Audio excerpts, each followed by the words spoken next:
भोजपुरी भाषा को लेकर मैं तो ट्रोल नहीं किया जाऊंगा ना, मैं भाषा बोल रहा हूँ भोजपुरी और अवधी को। भोजपुरी भाषा को लेकर इस देश में बहुत भ्रांतियां हैं जो अलग अलग माध्यमों के जरिए पहुंची हैं। गरीबों की भाषा, रिक्शे वालों की भाषा, भैया लोगों की भाषा। सिनेमा में भी नौकरों को बातचीत करने दिखाना होगा तो तड़ से भोजपुरी, अवधी तुरंत आ जाएंगी। उनको लगता है कि ये गरीब लोग बोलते हैं ये भाषा। और इधर जो भोजपुरी सिनेमा का एक बड़ा चंक आ रहा है, उससे भी एक नई छवि बनी है। गुड्डू रंगीला से जो परंपरा शुरू होती है गानों की, सिनेमा की, वो निरहुआ और कलुआ और खेसारी लाल। पर एक भोजपुरी और भी तो है जो शारदा सिन्हा की भोजपुरी है, भिखारी ठाकुर की भोजपुरी है, मालिनी अवस्थी की भोजपुरी है, जिसमें सुंदर गद्य और पद्य रचा जा रहा है। हालांकि विद्वानों में मतभेद है कि मालिनी अवस्थी की भोजपुरी है या कौन सी भाषा है उनकी। नहीं, मैं ये जानना चाहता हूँ कि जो भोजपुरी के बारे में जो स्टीरियोटाइप बना है उसकी क्या वजह है? देखिए, जो कैसेट कल्चर है ना, इसने एक छवि तो बनाई उसकी, क्योंकि लेबर माइग्रेशन बहुत ज़्यादा हुआ। मुग़ल सल्तनत के ज़माने में तो सिपाही बहाली केंद्र ही रहे हम, जो बक्सरिया तैलों की भर्ती बक्सर से होती रही। गाजीपुर का एक पूरा ज़िला ही है आर्मी में सबसे ज़्यादा लोगों का, तो और मजदूर तो खैर रही, कलकत्ते की तरफ गए, मायमे सिंह के कारखानों दूसरी तरफ। खैर, ये वजह तलाशना बड़ा अजीब सा है। इसके लिए तो फिर आप जेंडर डिस्कोर्स में घुस जाएंगे कि एकाएक वो जो कैसेट्स आने शुरू हुए। मैं एक जगह आप ही के मन से मैंने कहा था कि शिव भक्ति के और भक्ति कैसेट्स के भीतर उन्होंने खेल खेला था। प्रकरणवश वैसे गाने ठूस देते थे। विस्तार से बताइए। दरअसल 90 का शुरुआती दौर है भोजपुरी इलाकों में, और उस इलाके में कैसेट्स आते थे शिव विवाह, शिव कलेवा करके, अगर आपको याद हो। और शिव की किस तरह से जो कामदेव ने तपस्या भंग की थी उसका मिथकीय कथा कहते कहते बीच में कहानी कह देते थे कि एक गाना कहते थे कि एक नौजवान था नए ज़माने का, उसकी बीवी ऐसी थी तो लजाती नहीं थी क्योंकि अपने भतरा की कमाई खाती थी, पति की कमाई खाती थी। लोगों को बड़ा चुटीला लगने लगा।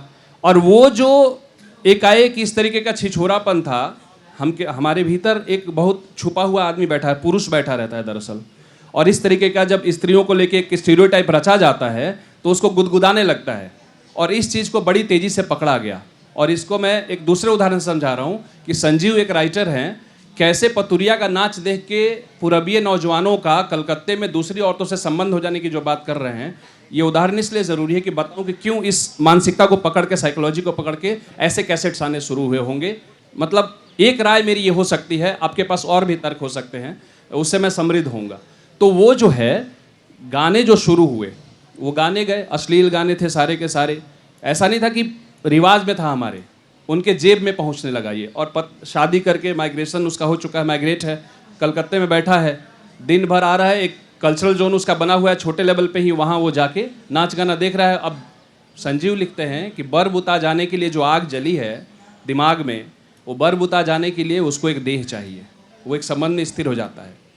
और ये जो स्थितियां हुई, जो एक दूसरे लेवल पे गई, वो और ज़्यादा खराब होती गई, क्योंकि हमारे भीतर अंततोगत्वा जो है ना, स्त्रियों को लेके जो बना हुआ रहा, और जो पुरुष घर से दूर है उनके भीतर ये ज़्यादा पॉपुलर है, बजाय इसके कि देहातों में। जब ये स्टार बन गए हैं तब लौटे हैं अपने शहरों में, जब ये सिनेमा के पर्दे पे आ गए हैं तब। ये गायक के तौर पे उतने फेमस नहीं थे। और आप देखिए इनका एक दौर है, और आप अब देख रहे हैं कि वही जनता अब इनको मार भी रही है, क्योंकि हम सिर्फ भिखारी ठाकुर नहीं है ना, हमारी सीमा है भिखारी ठाकुर जानने की। रसूल मियाँ हमारे यहाँ हैं। आपको ये बताना इसलिए ज़रूरी है कि रसूल मियाँ भिखारी ठाकुर के पूर्ववर्ती हैं और गोपालगंज के हैं, और वो नचनिया हैं। और रसूल मियाँ गांधी की हत्या पे लिखा है उन्होंने अपने नाटकों के शुरू में नाच करते थे तो कहते थे कि ब्रह्मा के मोलू, विष्णु के मोलू। मुस्लिम है और हिंदू के गीत गा रहा है, हिंदू घरों के गीत गा रहा है। ये हमारी ताकत है, जिसे हमारे ये एडमिट करना होगा कि हमारे साहित्यकार या हमारे, क्योंकि ये ला नहीं पाए, इसका कारण ये था कि जिंदा रहने का प्रश्न सबसे बड़ा था हमारे समय। जिंदा रहने का प्रश्न सबसे बड़ा था। जब जमीन ही नहीं थी पैर के नीचे तो अपनी जड़ों की तरफ लौटे ही नहीं। और अब चीज़ें दिख रही हैं तो अब उखड़ के आ रही हैं चीज़ें सामने से। रसूल मियाँ जैसा बड़ा नायक नहीं है इस समय भोजपुरी इलाके में। अभी और काम होना बाकी है। सुभाष चंद्र कुशवाहा जी ने उस पर काम किया है। रसूल मियाँ को जानिए आप कि वो विक्टोरिया के खिलाफ लिख रहा है। और वो कहता है कि छोड़ द गोरखी के अब तो गुलामी बलमा एकर कहिया ले करबा खुशामी बलमा।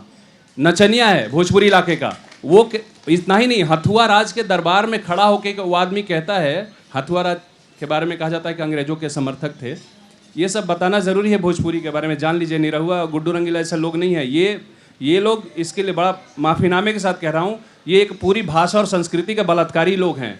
और माफ़ कीजिए, आप लोगों को लग रहा था, कोई कह रहा था कोई तिवारी भी हैं। झूठ का प्रपंच नहीं चलता है, भाषा के ऊपर लगातार झूठ बोला गया है, उसमें ये लोग भी हैं। और गायकी का जो आलम है ये है कि एक गायकी का और उदाहरण बता देता हूँ, रसूल मियाँ की बात कर लेते हैं। नया इसलिए कि उनका ही एक गाना है कि बबनी के लागल बा शहर के हवा औरी पढ़ावा, बेटी बचाओ बेटी पढ़ाओ।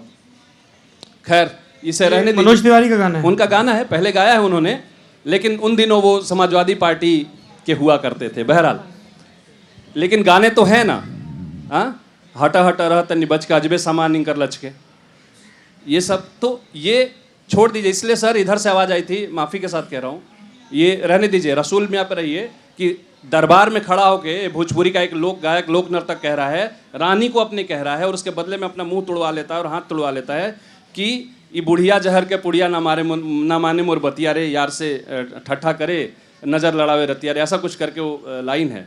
तो ये चीज़ें रही हैं, हम फेल रहे, लेकिन अब चूंकि माध्यम बहुत आ गए हैं और जो जनरेशन दिल्ली यूनिवर्सिटी और जेएनयू और ऐसे मंचों से जब अपनी भाषा के बारे में सुनती है कि ऐसा तुम्हारा छवि है, ऐसे तुम काउंट होते हो, तो वो फिर छटपटाहट जो होती है वो लौटने पे मजबूर कर देती है। और इसीलिए कहता हूँ कि हिंदी के शत्रु कोई भाषा कोई बोली नहीं है, ज़बरदस्ती का भी तंडावाद खड़ा कर रहे हैं। प्लीज़।